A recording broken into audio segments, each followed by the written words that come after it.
The millionaire's special son never spoke until the new maid changed everything. You won't believe what happened when the mansion stood tall on the hill, a monument of glass and marble overlooking the city. Its owner, Richard Coleman, was one of the wealthiest men in the country, admired by business partners and envied by rivals. To the outside world, Richard's life seemed perfect: endless riches, luxury cars parked in polished garages, and parties filled with politicians, celebrities, and investors. Yet, behind the golden gates, the truth was different. Inside that enormous mansion, silence ruled. That silence was not just the absence of sound, it was the weight of something deeper. It was the silence of a child who refused to speak. Ethan Coleman, Richard's only son, was 12 years old. He was intelligent, sensitive, and observant. But he had lived most of his life without uttering a single word to anyone. Not to doctors, not to teachers, not even to his own father. He spent his days in isolation, sketching in notebooks or sitting by the large windows, watching the world outside with distant eyes. For Richard, it was the greatest round of his life. No amount of money could buy a cure for Ethan's silence.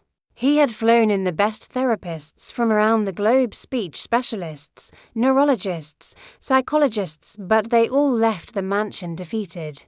Each one said the same thing: he will only speak when he feels safe, when he wants to. But those words felt empty to Richard, a man used to controlling every outcome with his wealth. Over the years, frustration had turned into resignation. Richard had buried himself in work, in deals worth millions, in projects that spanned continents. It was easier to negotiate with strangers than to face the quiet gaze of his son, the boys. Silence became a mirror of Richard's failure, not as a businessman, but as a father. The mansion, despite its size and beauty, felt more like a mausoleum than a home. Servants moved through the halls quietly, as if afraid to disturb the heavy air. The staff respected Ethan but avoided him. They were uncomfortable around him. Unsure how to treat a child who never spoke, they would bow politely and whisper, "Poor boy," before continuing their duties.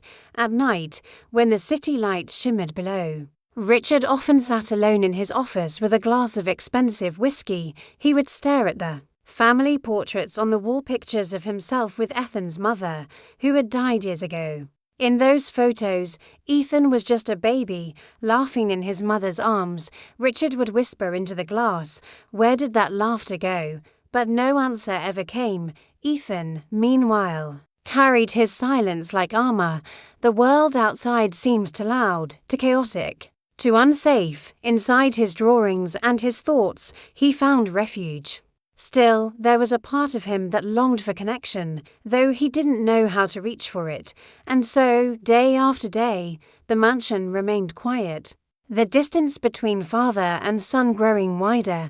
Neither of them knew that change was coming. Change in the form of someone unexpected, not a famous doctor, not a specialist with degrees and titles, but a woman of humble background who was about to step through the mansion's doors. She was not there to heal, nor to teach. She was hired simply to clean, and yet, she would soon do something no one else had ever achieved. She would reach Ethan's heart before Ethan's silence became the defining shadow of the Coleman mansion. There had been laughter, fragile, fleeting, but real. He had been a lively child once, full of curiosity, eyes sparkling whenever his mother sang to him or told him bedtime stories. But everything changed the day fate took her away. Ethan was only 5 when his mother, Amelia, passed unexpectedly. She had been the warmth of the house, the bridge between father and son, the only one who seemed to understand both worlds. Amelia could soothe Richard's hard edges, and she could unlock Ethan's innocent wonder. When she died, the house grew colder, and the boy's world collapsed. At first, Ethan cried, his small voice echoing through the hallways. "Where's Mommy?" he would ask, tugging on Richard's suit. But Richard, drowning in his own grief, gave no answers. He buried himself in his empire, convincing himself that providing wealth was enough. He didn't notice when Ethan's questions grew fewer, when the tears stopped, and when silence took their place. Weeks became months, and months became years. Ethan stopped speaking altogether. Doctors described it as selective mutism, a condition often tied to trauma. Specialists encouraged patience, love, and consistency, but Richard was a man of results, not patience. He wanted quick fixes, miracles that money could buy. When none worked, he grew distant, leaving Ethan to the care of nannies and tutors who rotated through the mansion like ghosts. But Ethan resisted them all. He built invisible walls around himself, letting no one in. At school, he sat apart, answering nothing, participating in nothing. Children whispered about him, the rich boy who doesn't talk. Teachers labeled him difficult, unreachable, and each time he came home, Richard felt more ashamed. There was only one place Ethan seemed alive, his drawings. From the age of 6, he carried a sketchbook everywhere, the pages filled with shapes, colors, and characters that spoke for him when he could not. Sometimes his drawings were dark storms, broken windows, lonely figures. Other times they were hopeful sunsets, birds in flight, or families holding hands. The mansion staff would glance at his work and shake their heads, muttering, "Such talent, such sadness." Richard often looked at the drawings but never truly saw them. He dismissed them as a hobby, failing to recognize they were his son's voice crying out on paper. His blindness only widened the gap between them, and so the silence deepened, solidifying into something unbreakable. Ethan stopped expecting anyone to understand him. He stopped hoping for someone to listen. His world became a prison of quiet observation, where he watched life from the sidelines, locked in his own mind. Yet destiny had its own plans. For every locked door, there is a key. For every wounded soul, there is someone who can see beyond the pain. That someone was already on her way to the Coleman mansion, a woman with no degrees, no polished resume, and no reason to believe she could change a boy's life. But she carried something far more powerful than credentials. She carried patience, kindness, and the ability to see beyond wealth and silence. Her name was Anna. And though she didn't know it yet, she was about to become the spark that would awaken Ethan's voice. The Coleman mansion had seen more doctors and specialists walk through its gates than most hospitals. Richard Coleman, with his endless wealth, had summoned the finest minds from every corner of the globe. Speech therapists, child psychologists, neurologists, each promised a different solution, each carried the confidence of expertise, and each left with disappointment shadowing their faces. They all said the same thing in different words: "The boy will speak when he is ready. You cannot force him." But to Richard, that answer was unacceptable. He was not a man used to waiting. He built skyscrapers, moved markets, and turned opportunities into gold. Yet here was a child, his own son, who refused to yield to his control. The mansion had become a revolving door of hope and despair. One doctor arrived with expensive devices designed to stimulate speech, placing them on Ethan's small hands and asking him to push buttons to repeat sounds. Ethan simply stared back, his silence heavier than any refusal. Another therapist brought games, puppets, and songs, trying to lure him into communication. Ethan turned away, withdrawing deeper into himself. Teachers were hired to give Ethan private lessons at home. They prepared colorful charts, exercises, and endless patience at first. They thought they were making progress when he nodded or drew pictures in response. But when weeks passed without a single word, their enthusiasm faded. One by one, they left, whispering apologies to Richard. "I don't think I can reach him." Richard's frustration boiled over more than once. He would pace the halls at night, his anger filling the empty rooms. "What am I paying for?" he shouted after one particularly disappointing session. The staff avoided him when he was like this, for they knew his temper well. But beneath the anger was something far more fragile. Fear that he was losing his son forever. Ethan, for his part, felt every attempt as a storm against his fragile walls. Strangers came into his life demanding words he could not give. Their stares, their expectations, their pity, it all weighed on him. His drawings grew darker during these years, storm clouds swallowing the sun, figures screaming without mouths. Endless corridors leading nowhere. His silence was not rebellion, but survival as time passed. Even the staff in the mansion stopped believing in change. They treated Ethan with polite detachment, offering meals and care, but never truly engaging. The poor boy, they whispered when they thought he couldn't hear, he'll never speak. Richard heard those whispers too, though he never admitted how deeply they cut. Each word reminded him of his failure not just as a father, but as a man who prided himself on control.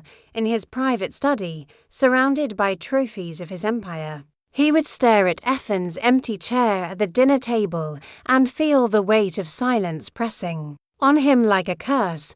But curses, even the cruelest ones, can be broken. And sometimes the key comes from where no one is looking. Richard was about to discover that no amount of wealth, power, or science could do what simple kindness could achieve. The turning point would not come from another specialist or carefully planned therapy session. It would arrive in the form of a woman who carried no promises, only humility. And her first day was approaching. The decision to hire a new maid was not Richard Coleman's. He rarely involved himself with such trivial matters. For him, the mansion was maintained by an army of staff whose names he hardly remembered. It was Mrs. Turner, the strict housekeeper, who oversaw the hiring. Anna Morales was not the typical candidate the Coleman household welcomed.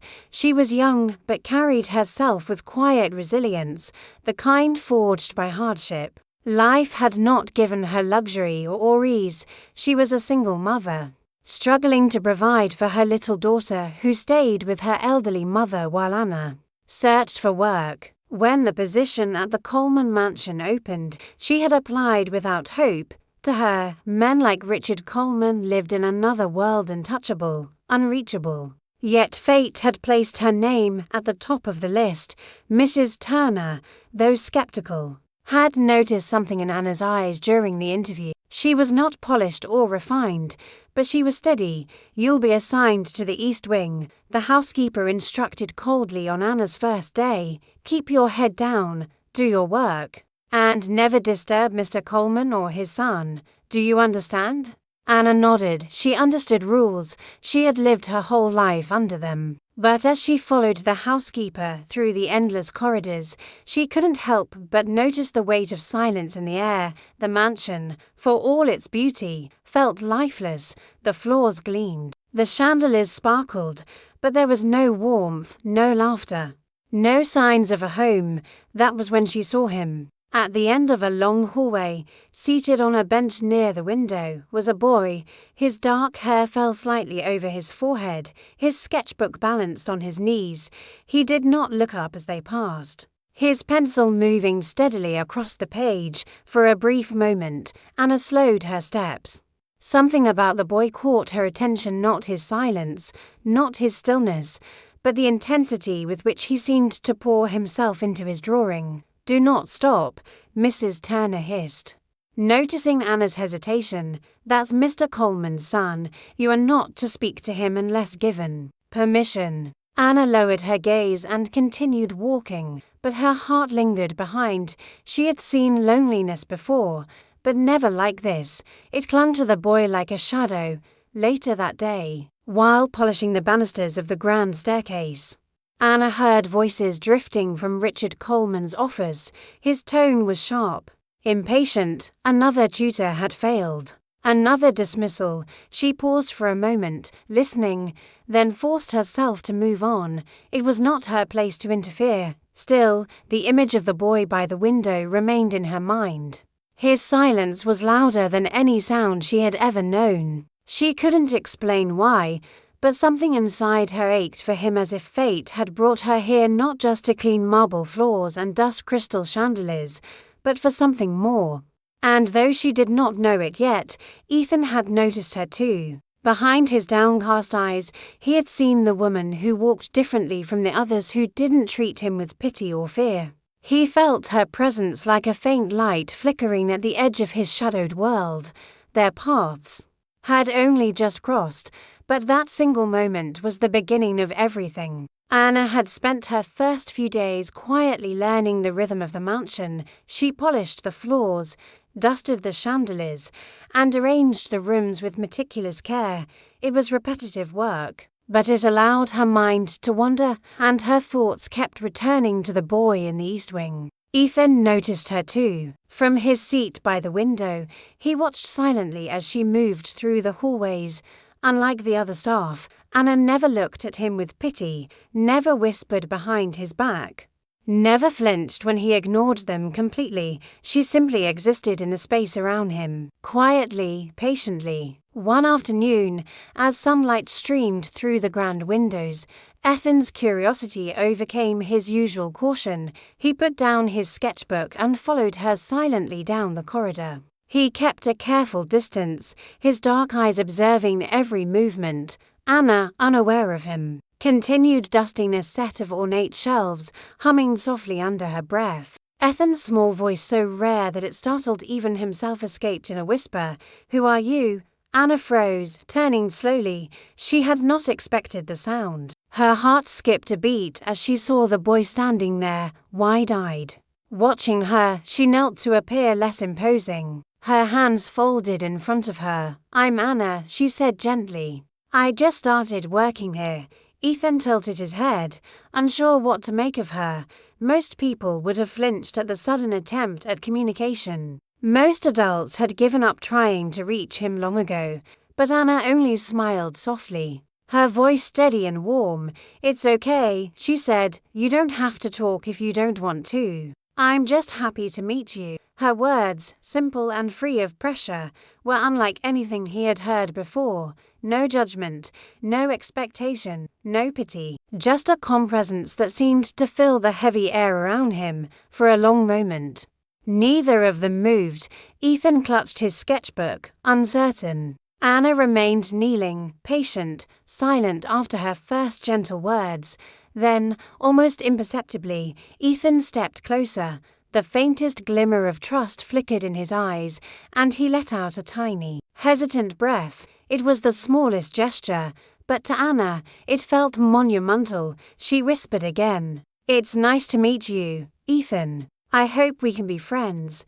The boy's lips parted slightly, as if he wanted to respond but wasn't sure how. Instead, he returned to his sketchbook, but this time, he didn't hide it from her. He drew quietly, his movements more relaxed than before. Anna watched, heart swelling with hope. It was a first step, a silent bridge across years of isolation, and though neither of them knew it yet, it was the beginning of a bond that would change everything, not just for Ethan, but for the entire Coleman family. Days passed, and Anna continued her work in the mansion, moving quietly through the rooms, dusting, polishing, and tidying. But she never ignored Ethan, even from afar. She had learned to notice the little things, the way he held his pencil, the intensity of his gaze on the drawings, the way he lingered by the sunlight filtering through the windows. One afternoon, as she was organizing the library, she noticed Ethan struggling with a shelf of books too high for him to reach, his small hand stretched upward. But he couldn't grasp the one he wanted. He turned to Anna briefly, his face a mixture of frustration and longing. Without hesitation, Anna walked over. "Here," she said softly, and reached up to retrieve the book. She handed it to him carefully, meeting his eyes with a gentle smile. Ethan froze. He wasn't used to anyone noticing his needs without being asked repeatedly or scolding him for failing. The simplicity of the gesture, the kindness, the patience hit him in a way he had not experienced in years. For the first time, he looked directly at someone and felt seen. He didn't speak, not yet, but his hands trembled slightly as he took the book, his grip loosening from the tension he usually carried. Anna nodded encouragingly. "You can read it whenever you want," she whispered. No rush, no pressure. Something inside Ethan stirred. He sat down on the floor, opening the book, and began to flip the pages slowly. A small, almost imperceptible smile appeared at the corner of his mouth. Anna, noticing, stepped back, giving him space, but her heart raced. This was more than a book handed over, it was a bridge being built, a first thread of trust woven between them. From that day on, Ethan began to respond in small ways.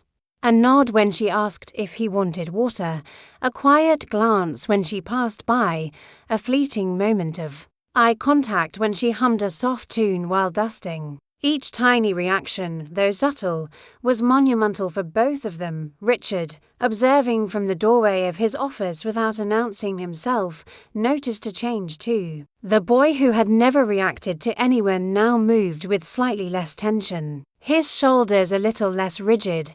Even without realizing it, Richard felt a flicker of hope. Anna's small, thoughtful gestures were doing what years of specialists and therapists could not.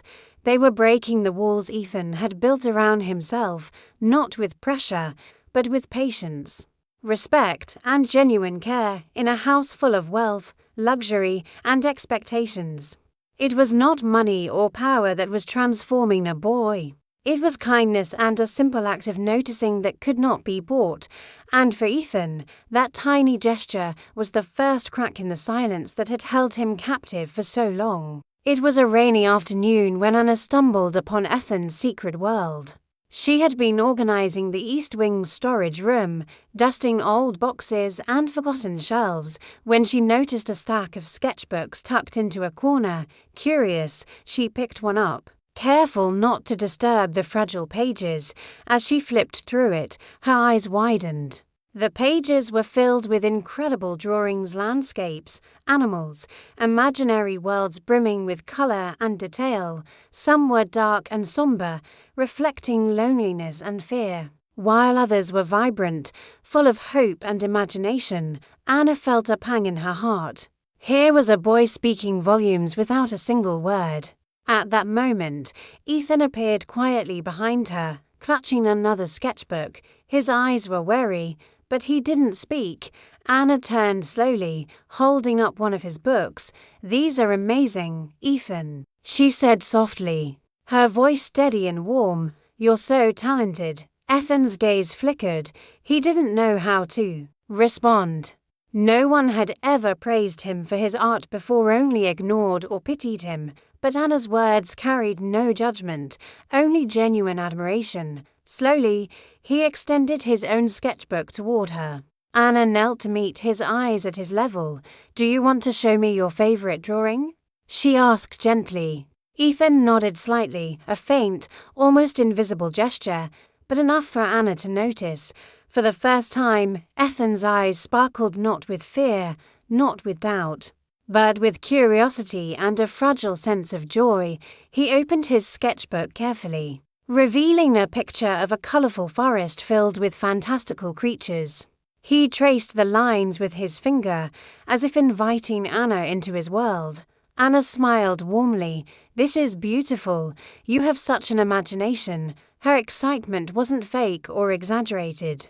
It was sincere, and that sincerity reached Ethan in a way that no adult ever had before. From that day on, Anna made it her mission to explore Ethan's interests through his art. She brought colored pencils, watercolors, and sketchpads, sitting with him quietly as he drew. Sometimes she would hum soft tunes, other times she would describe the colors of the sky outside, letting him absorb the world without pressure.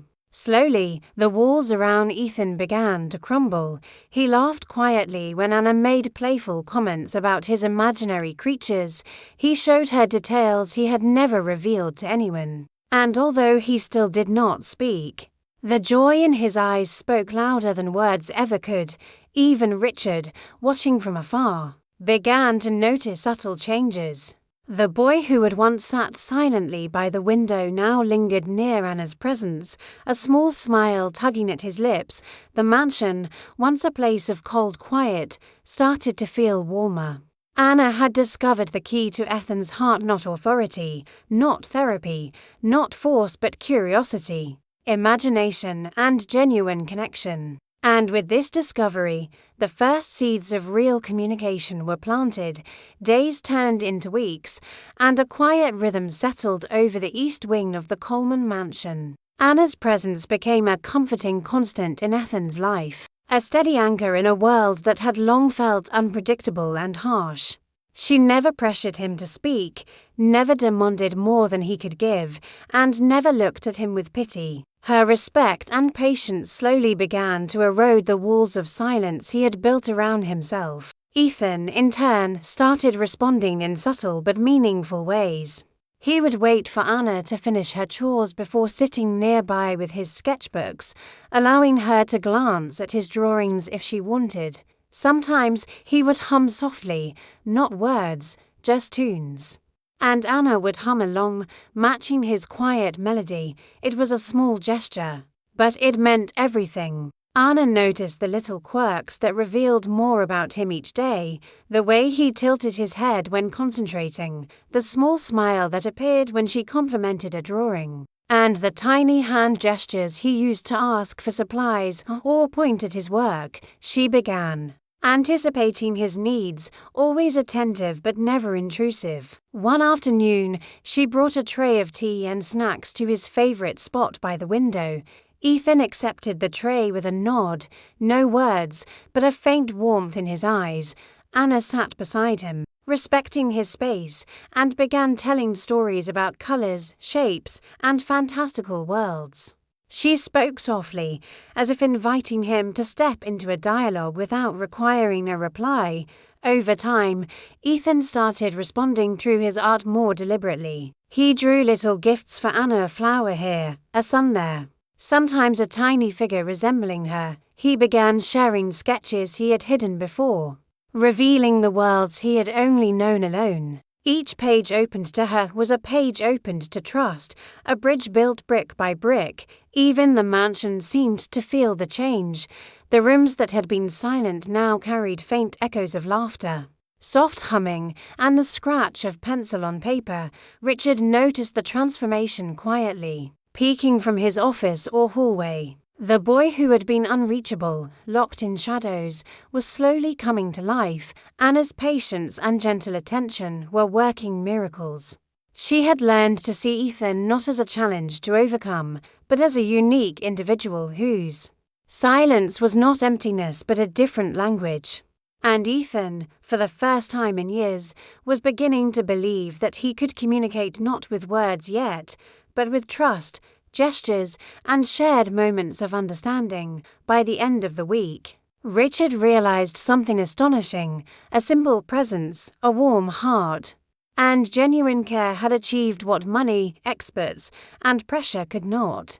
The boy's world was opening, and the mansion, for all its grandeur, had begun to feel like a home. The bond between Anna and Ethan, once invisible, was becoming undeniable. And while the journey ahead would have challenges, the first and most crucial step had been taken. The boy was no longer alone. Richard Coleman had always believed that wealth and power could solve every problem. He had built an empire on contracts, negotiations, and sheer determination. Yet here he stood, in the quiet of his office, realizing that there were some things money could not fix. He had noticed small changes in his son, subtle, almost imperceptible, but enough to stir something in Richard's heart. Ethan no longer sat frozen by the window all day. He lingered near the east wing, sketchbook in hand, occasionally showing his work to Anna. He hummed soft tunes when she was near and even accepted her gentle presence without the stiff tension he had carried for years. Richard could not help but watch from afar. He leaned against the doorway, unseen, observing the quiet interactions between his son and the maid. She was nothing like the tutors, therapists, or specialists he had hired. She spoke softly, moved with patience, and somehow, effortlessly, drew Ethan out of the shadows. Curiosity gnawed at him. Who was this woman? What had she done that all the experts had failed to achieve? And why, for the first time, did his son seem alive? As the days passed, Richard's fascination grew. He found himself lingering near the hallways, watching Anna and Ethan interact, careful not to interfere. He observed the subtle gestures, the slight tilt of Ethan's head, the way his hands shook when offering a drawing, the tiny smiles that appeared when Anna praised his work. Every detail seemed to matter. He could feel the tension within himself, a mix of awe, skepticism, and a hint of jealousy. She had reached a place in his son's heart that he, as a father, had been unable to touch for years.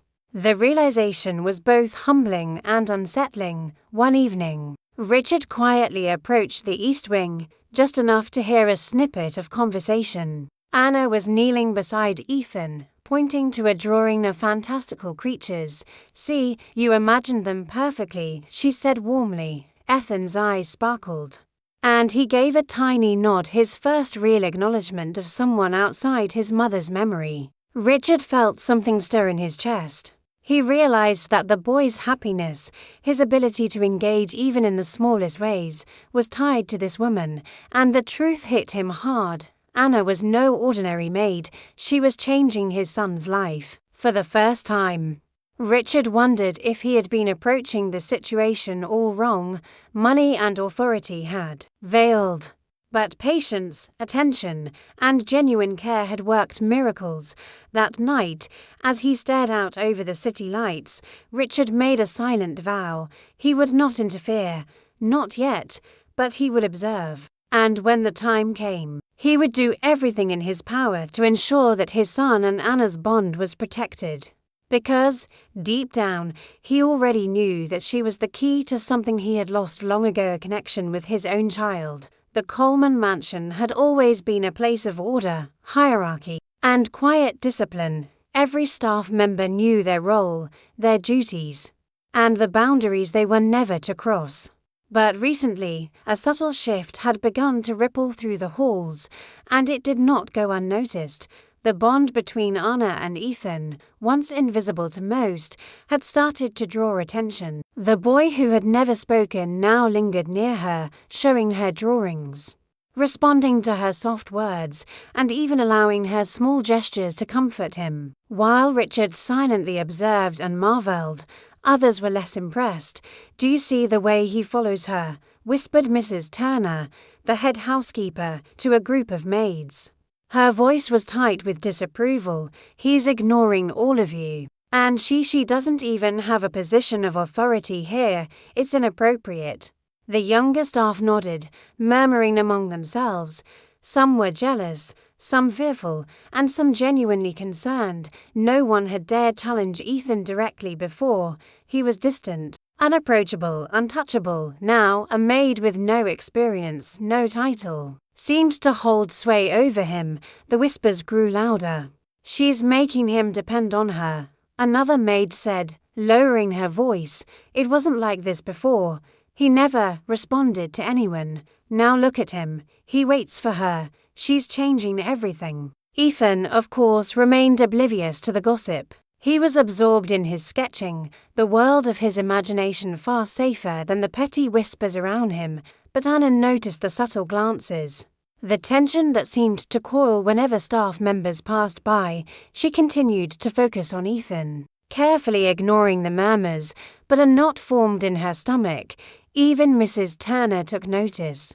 She had tolerated Anna because she did her work efficiently, quietly, and without complaint. But now she saw the maid's influence over the boy and felt a pang of unease.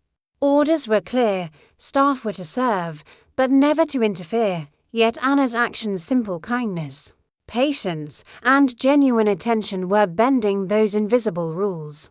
That evening, as Anna carried trays of snacks to Ethan's favorite spot, she overheard a group of maids muttering about her influence. She paused for a heartbeat, took a deep breath, and reminded herself why she was here: not to argue, not to compete, but to care for the boy. Ethan looked up at her, eyes bright, clutching a drawing he had finished. His silent approval reminded her of her purpose. The whispers of the staff could not penetrate this fragile bond she was building. Still, the tension was real. The mansion, once silent and predictable, was beginning to feel alive, and not all of its inhabitants welcomed the change. The subtle resentment of the staff, the quiet envy, and the strict housekeeper's disapproval created a brewing storm. Anna knew that protecting Ethan would soon mean more than gentle gestures and patience. She would have to navigate the undercurrents of the mansion carefully, lest the boy's newfound trust be threatened. And in the shadows, the first hints of resistance were already forming. It had been months since Anna arrived at the Coleman mansion, months of quiet patience, small gestures, and countless hours spent near Ethan without demanding anything from him. Slowly, step by step, she had begun to crack the walls around him. But she never expected what would happen that afternoon. Ethan was sitting by the window, sketchbook open, pencils scattered across the floor. Anna was kneeling beside him, gently holding a set of colored pencils in her hand. "Do you want the blue one?" she asked softly. Offering it to him, Ethan stared at her for a long moment. His dark eyes, usually so reserved, seemed to linger on her face with an intensity that made Anna's heart skip. She waited patiently, letting him take his time, neither rushing nor pressing him. Then, almost imperceptibly, he reached for the pencil, but this time something changed. Instead of returning immediately to his drawing, he looked up at Anna and spoke. "Blue." The word was soft, almost a whisper, barely audible, but it was a word, a real word, for Anna. The sound was electrifying. Her eyes widened, and she blinked, unsure if she had imagined it. But Ethan's lips moved again, forming the same word, louder this time. "Blue." Anna's hand flew to her chest, and a tear slipped down her cheek. "Yes," she whispered, her voice trembling with joy. "Yes, that's right, Ethan, you said it." Ethan's expression remained cautious, but there was a spark of pride in his eyes. He repeated the word once more, gaining confidence with every attempt. For years, the mansion had been filled with silence, but now, for the first time, it carried the sound of Ethan's voice. Richard, who had been quietly observing from the hallway, felt his chest tighten. The boy had spoken. His son, the child he had worried over for so long, had finally said a word. He could hardly believe it. Wealth, specialists, and endless therapy had failed, but Anna, with nothing but patience and genuine care, had unlocked what seemed impossible. Ethan's simple word was more than a milestone. It was proof that connection, understanding, and kindness could reach where power could not. Anna smiled at him, her eyes shining. "Yes, that's perfect. You did it." Ethan's lips curved slightly into a tentative smile, his first true acknowledgement of the joy he felt. He had crossed the threshold from silence into communication, and though his journey was far from complete, the first bridge had been built, and in that moment, the mansion felt alive in a way it never had before. The walls of silence had finally been breached, and the possibilities for what could come next were endless.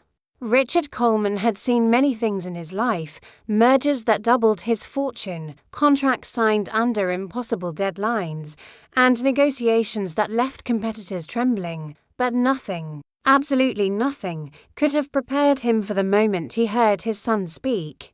He had been observing from the doorway, unseen, as Ethan whispered the word "blue" to Anna. At first, he thought it was a fluke, a sound misheard or repeated without intention. But then Ethan spoke again, louder, clearer. And with pride in his eyes, Richard felt an unfamiliar tightness in his chest. He had spent years trying to reach his son, hiring the best specialists money could buy, watching them fail one by one. Therapists had shrugged and said he needed patience. Teachers had sighed and given up, and he, the boy's father, had felt powerless. And now, standing silently in the hallway, he realized that it had taken none of those things to awaken Ethan's voice. It had taken Anna, simple, kind, patient Anna, who saw what no expert had noticed. The boy's heart and mind were ready for connection, if only someone approached him with genuine care. Richard stepped into the room slowly, not wanting to startle them. Anna looked up, surprised but composed, her eyes still shining with tears of joy. Ethan's gaze shifted toward the doorway. Curious but not fearful, he had sensed the presence of his father, but the boy did not retreat. Richard knelt down, coming closer to Ethan's level for the first time in years. "Ethan," he said softly, almost reverently, "you spoke, you said a word." His voice trembled, betraying the emotions he had kept locked away for far too long. Ethan's small hands clutched the sketchbook to his chest. He nodded slowly, hesitant but aware that his father was here, fully present, witnessing his achievement. The silence that had once defined their relationship now felt fragile, yet promising. Anna smiled at Richard, but the focus quickly returned to the boy. "He's incredible," she said softly. "You've been patient, but he's the one who has been waiting all this time." Richard swallowed hard. For years, he had tried to fix things with money, with power, with authority. Nothing had worked. But now, as he watched Ethan repeat his first words and beam with pride, he understood the truth. Love, patience, and presence could achieve what all else could not. He reached out his hand slowly. Ethan glanced at it, then at Anna, then back to his father. Finally, he took it. That single gesture spoke louder than any word ever could. In that moment, Richard felt a flood of emotions: shock, relief, pride, and an overwhelming sense of hope. His son was no longer unreachable, and as he looked at Anna, he realized that she had done what he never could. She had given his child a voice, and in doing so, had given their family a chance to be whole again. The mansion, once cold and silent, now carried the warmth of possibility, the quiet hum of connection, and the promise of a future where father and son could finally speak not just in words, but in understanding and love. After witnessing Ethan speak for the first time, Richard Coleman could no longer ignore the years he had spent apart from his son. The mansion, with all its grandeur, had felt empty for far too long, and the boy who once lived in silence had finally begun to speak not just in words, but in gestures, glances, and small signs of trust. Richard spent the following days quietly observing, reflecting on his failures as a father. He realized that his wealth and influence, which had brought him so much success, had meant nothing in bridging the gap with Ethan. All the tutors, therapists, and specialists he had hired were powerless compared to something far simpler: patience, attention, and genuine care, determined to change. Richard began to adjust his priorities. He reduced his hours at the office, delegating responsibilities he had once insisted on handling personally. Meetings were postponed, trips cancelled, and his empire temporarily set aside. His focus was now singular, reconnecting with his son. One afternoon, he approached Ethan quietly, standing at the edge of the East Wing where Anna often worked with him. "Ethan," he said softly, kneeling to meet the boy's gaze, "would you like to draw with me?" Ethan paused, eyes wide, unsure how to respond. It had been so long since his father had reached out, not with frustration or expectation, but with an invitation. Slowly, he nodded, and for the first time, he allowed Richard to sit beside him. Pencil in hand, Anna watched quietly from nearby, giving them space.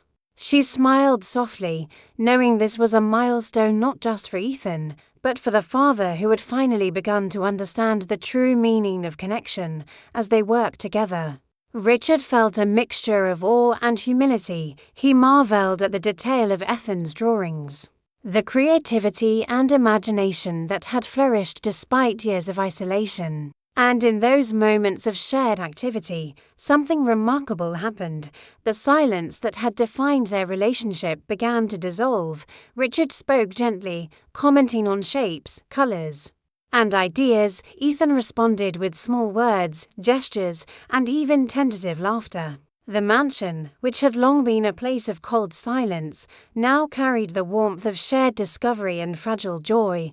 That evening, as Richard tucked Ethan into bed for the first time in years, He whispered softly, "I'm proud of you, son, and I'm here, always." Ethan's small hand reached for his father's, squeezing it in a gesture full of trust and recognition. It was a simple act, yet it spoke volumes, proof that the bond they had lost could be rebuilt. Brick by brick, with patience, care, and love. For Richard, the lesson was clear: wealth could buy many things, but it could never purchase the one thing he had been missing all along, the true connection with his son. And now, with Anna's guidance and his own renewed presence, that connection was finally beginning to bloom. The Coleman mansion had never been quiet, but the recent changes, Ethan speaking, Anna's presence, and Richard's renewed attention had shifted the energy within its walls. What once felt like controlled stillness now buzzed with subtle life. Yet, as with all transformations, tension was never far behind. It began with the staff. The whispers and glances that had once circulated quietly had grown louder, more pointed. Jealousy and suspicion festered among some of the older maids and housekeepers. They did not like seeing a simple maid hold influence over the boy. They did not understand the bond between Ethan and Anna, and they resented it. One evening, as Anna helped Ethan clean up after drawing, Mrs. Turner appeared in the doorway, her face tight with disapproval. "Anna," she said sharply, "this is not your place. You've done enough. Step back." Anna looked up calmly, her hand on Ethan's shoulder in reassurance. "I'm not forcing anything," she said softly. "I'm just helping him feel safe." Mrs. Turner's eyes narrowed. "Safe? He's our charge, not yours to mold. Remember your place. This boy doesn't need pampering. He needs discipline and structure." Ethan flinched at the harsh words. His small frame trembled, not from fear of Anna, but from the tension erupting around him. Anna turned to Mrs. Turner, voice firm but gentle. "Discipline is one thing, connection is another." He's starting to speak because he feels understood, not because he's forced. The argument ended silently, but the unease remained. The staff's resentment simmered like a pot ready to boil. Some quietly plotted to undermine Anna, while others simply whispered warnings to Richard about her influence. Meanwhile, Richard sensed the shift. He had thought that observing from the shadows would be enough, but now he realized that the harmony he had worked to build was fragile. The mansion, for all its beauty, was a microcosm of power struggles, jealousy, and fear, elements he could control in business, but not within the walls of his home. That night, as Ethan lay in bed clutching his sketchbook, Anna whispered softly, "Don't worry, Ethan, I'm not going anywhere. I'll protect you." Ethan's fingers tightened around the book, and for the first time, he whispered a word that was not prompted. "Anna." The mansion, grand and imposing, had always held secrets. Some were silent, some were dangerous, and some threatened the fragile trust that had begun to blossom. Anna realized that the battle she faced was not only to help Ethan speak, but also to shield him from forces that sought to disrupt the fragile peace they had built. And in that moment, she made a vow: no matter the challenge, no matter the whispers or threats, she would not let anyone take away the boy's voice or his trust. The tension in the Coleman mansion had been growing for weeks. Whispers, jealous glances, and subtle acts of undermining had left Anna feeling the pressure, but she refused to let it affect Ethan. He was the priority, and she would stand firm no matter the resistance around her. It happened one afternoon. Anna was helping Ethan organize his sketches near the East Wing window when Mrs. Turner stormed in, her face flushed with anger. "Anna, you're crossing boundaries. This boy is not yours to raise." She snapped. Anna straightened immediately, meeting the housekeeper's gaze without fear. "He's my responsibility to care for." "Yes," she said calmly. "And right now, he needs someone who listens, not someone who only follows rules." Mrs. Turner's lips tightened, but Anna did not back down.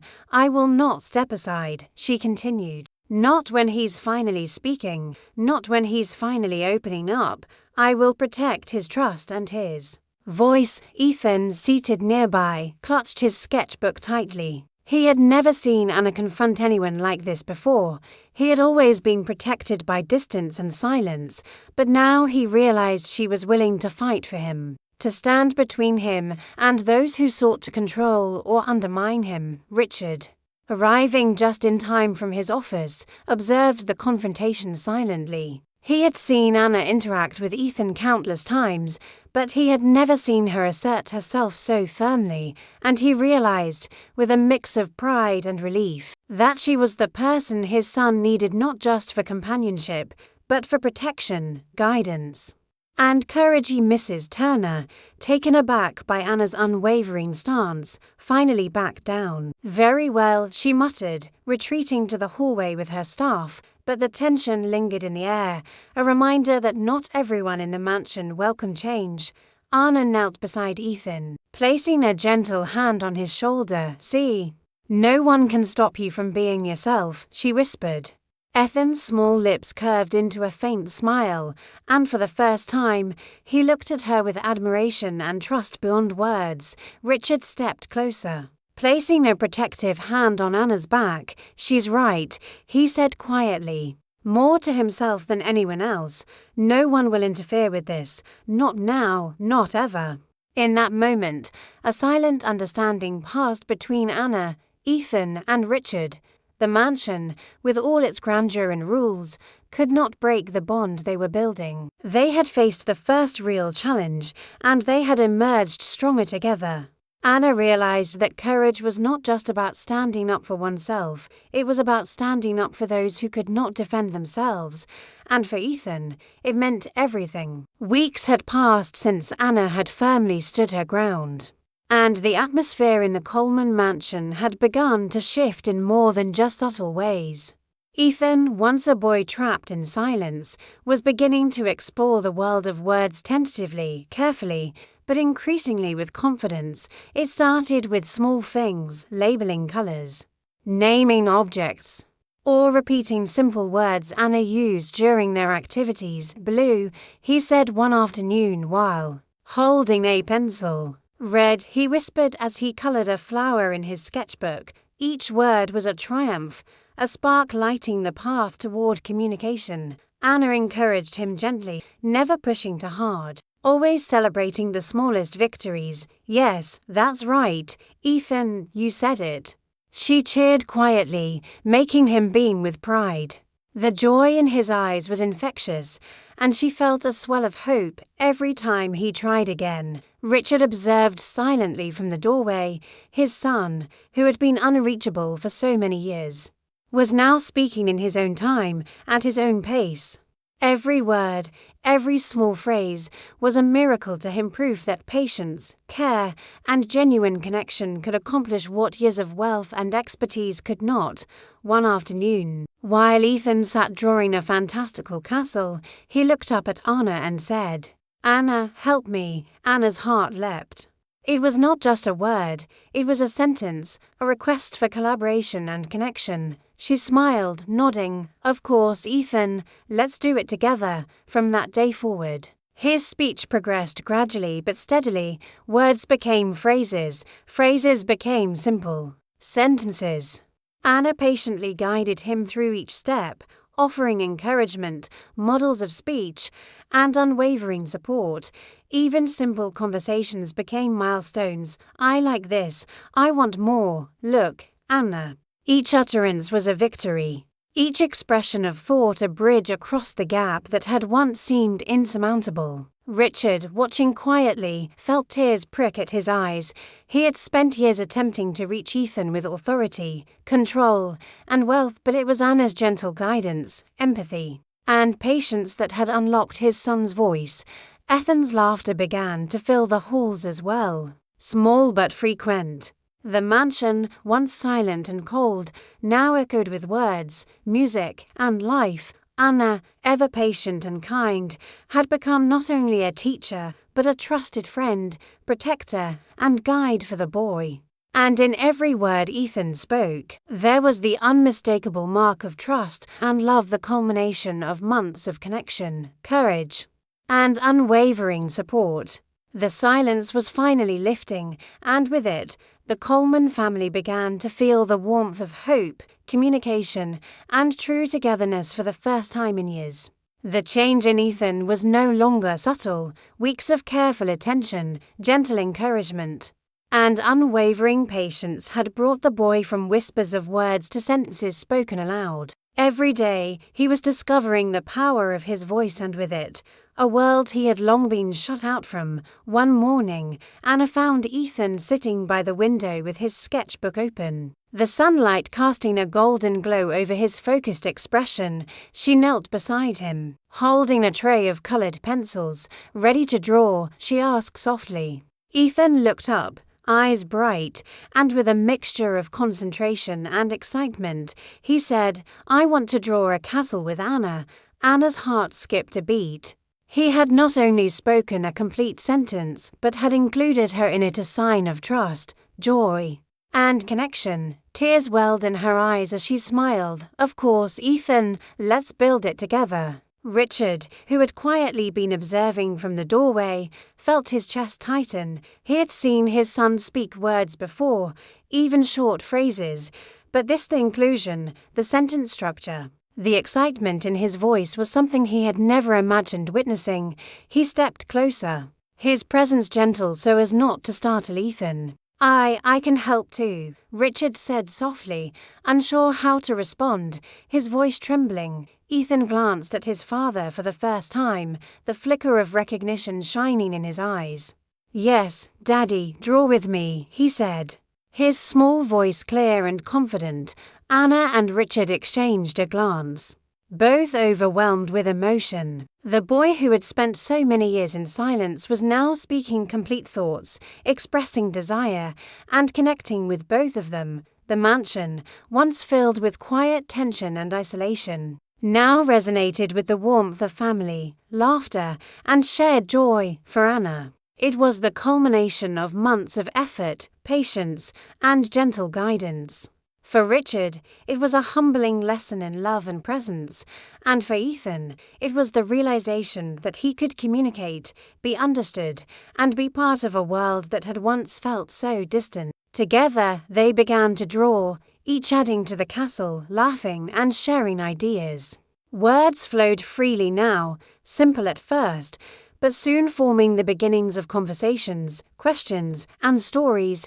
That day marked a turning point not just in Ethan's ability to speak, but in the bond between father, son, and Anna, a bond built on trust, patience, and love that no obstacle could break. The silence had been shattered, replaced by the music of words, laughter, and shared dreams, and in that music, the Coleman mansion finally felt like home. Ethan's words were no longer simple requests or statements.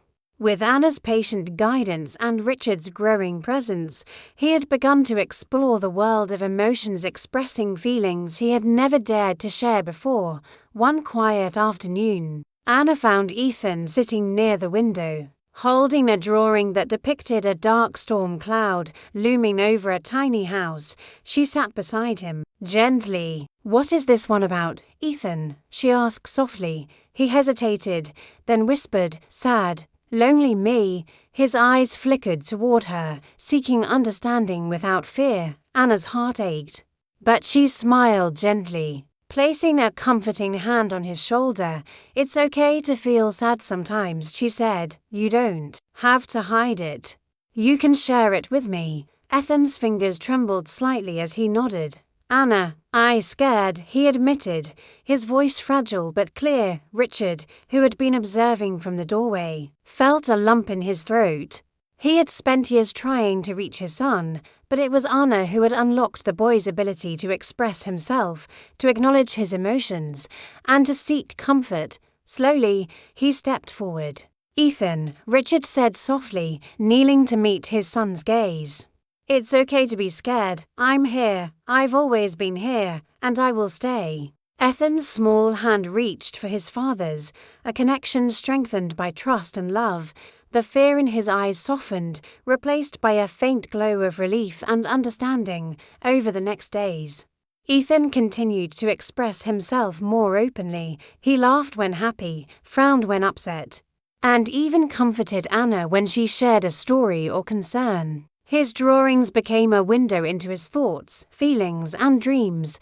Anna and Richard both learned to read his moods, respond gently, and support him in ways that nurtured his confidence and emotional growth. The mansion, once a silent fortress of isolation, was now alive with dialogue, laughter, and the sounds of family healing. Walls that had kept the boy in quiet solitude were crumbling, replaced with spaces for connection, love, and understanding. Richard often marveled at the transformation, silently thanking Anna for guiding his son and for teaching him, as a father, how to truly listen and care. For Ethan, the world had grown larger, brighter, and safer. His voice, once a whisper, had become an instrument for expressing his innermost thoughts and emotions, and in that voice, the Coleman family discovered something priceless: the power of love, patience, and trust to heal even the deepest wounds. Life in the Coleman mansion had grown brighter, filled with laughter, words, and connection. Ethan was speaking, drawing, and expressing emotions in ways that had once seemed impossible. Anna's presence remained a steady source of guidance and comfort, and Richard had begun to embrace his role as a caring father fully. But change often attracts unforeseen challenges. One morning, a stern visitor arrived at the mansion. A specialist who had worked with Ethan before Anna's arrival, Dr. Hargrove, with years of authority and a reputation for rigid methods, had heard rumors of Ethan's progress and insisted on evaluating him personally. Richard greeted him cautiously in the foyer. "Dr. Hargrove, thank you for coming," he said politely, though a knot of unease formed in his chest. Dr. Hargrove's eyes immediately fell on Anna and Ethan, assessing the boy with clinical precision. "I understand he's speaking now," he said flatly. "I'd like to observe his behavior under professional conditions." Ethan tensed, gripping his sketchbook. The sterile, judgmental energy radiating from Dr. Hargrove reminded him of every failed therapy session, every moment of isolation. He looked at Anna, wide-eyed, seeking reassurance. Anna knelt beside him, her hand brushing his back gently. "It's okay, Ethan," she whispered. "You can do this. I'm right here with you." Richard watched, realizing that for the first time, his son's progress would be tested not by silence, but by pressure, authority, and old methods that had failed for years. The evaluation began, and Dr. Hargrove's methods were strict, demanding verbal responses and adherence to rigid instructions. Ethan froze at the first command, uncertainty flickering across his face. Anna, sensing his fear, stepped forward. "Ethan," she said softly, "you can take your time. Just show him what you've learned in your own way." Ethan took a deep breath, and slowly, deliberately, he began to speak. Words that had once been whispers now flowed in sentences. He described his drawings, his feelings, and even explained how Anna had helped him feel safe and confident. Dr. Hargrove watched, astonished.